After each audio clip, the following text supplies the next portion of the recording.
देखो बहुपद, पॉलिनोमियल, रेखिक बहुपद, बोलो, द्विघात बहुपद, त्रिघात बहुपद, लीनियर पॉलिनोमियल, क्वाड्रेटिक पॉलिनोमियल और क्यूबिक पॉलिनोमियल। रेखिक बहुपद में कितने पावर होते हैं, घात कितने होंगे, एक। तो जीरो शून्य कितने होंगे इसमें, एक। ज़्यादा से ज़्यादा एक होंगे, जीरो भी हो सकते हैं। द्विघात बहुपद में पावर कितने होंगे, दो। तो जीरोज कितने होंगे, दो, ज़्यादा से ज़्यादा। त्रिघात में पावर 3 और जीरो 3। एग्जाम्पल क्या लिए, 2x + 3 = 0, 2x = -3, x = -3/2, okay. 3x² + 5x + 2 = 0।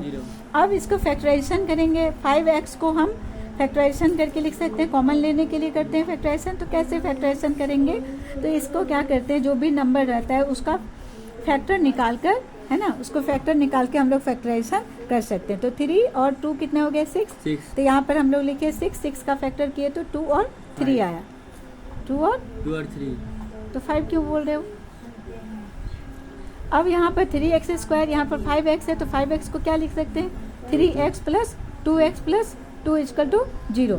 3x इसमें कॉमन हो गया, तो क्या बचा यहाँ पर, x, और इसमें 1, इसमें 1 2 कॉमन ले लिए तो x और +1, एक क्या बन गया तुम्हारा, एक शून्य क्या आ गया, 3x + 2 = 0, 3x = -2, x = -2/3, x + 1 = 0, x = -1। चलो अब क्या है, x² - 3 = 0। तो x इसके कितने पावर हैं, इसके 2 पावर हैं। तो शून्य ज़्यादा से ज़्यादा 2 होंगे। x² = +3 x ये x² को यहाँ पर रूट अंडर में हम लोग कर दिए, तो √3 यानी प्लस माइनस एक क्या हो जाएगा, x = +√3 और एक क्या होगा, x = -√3। अभी आ जाओ, 3x³ - 5x² - 11x और -3। तो इसके शून्य 3 है, पावर कितने हैं इसके, 3। तो शून्य किसके कितने होंगे, 3। ये हमें पढ़ना ही नहीं है इसमें, इस चैप्टर में, तो इसलिए हम लोग इसको बाद में करेंगे, आगे के चैप्टर में पढ़ना होगा। तो एक और ये 3x² + 5x + 2 = 0। इसको 5x को और हम क्या लिख सकते हैं, फैक्टराइजेशन क्या कर सकते हैं, 6x - x कर सकते हैं। तो इसको इस तरह से बना हुआ, 3x² + 6x - x + 2 = 0। 3x common हो गया, तो यहाँ पे क्या बचा, x + 2, यहाँ पर क्या लेंगे कॉमन, -1, तो क्या हो गया, x + 2 = 0। 3x - 1 और 3x + 2, तो 3x - 1, तो कितना हो गया, x = 1/3। नेक्स्ट क्या है, x + 2 = 0, तो x = -2।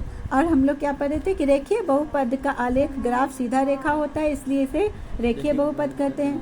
और इसमें पावर 1 होते हैं, इसलिए ये 0 शून्य भी 1 होता है, तो ये सीधी रेखा में होते हैं।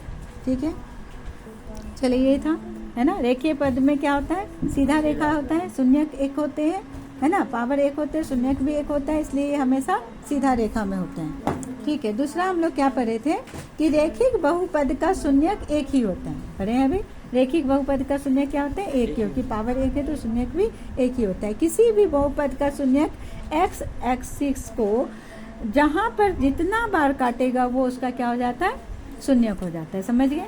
रेखिक बहु मतलब ये क्या बोलते हैं, बहुपद का शून्य कितना होता है, क्या कैसे होता है शून्य, कैसे निकालते हैं, x अक्ष को जितने बार कट करेगा, है ना, वो उसका शून्यक हो जाता है।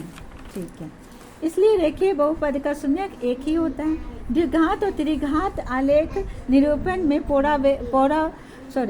पाराबोला होता है, ये सीधे रेखा में नहीं होता है।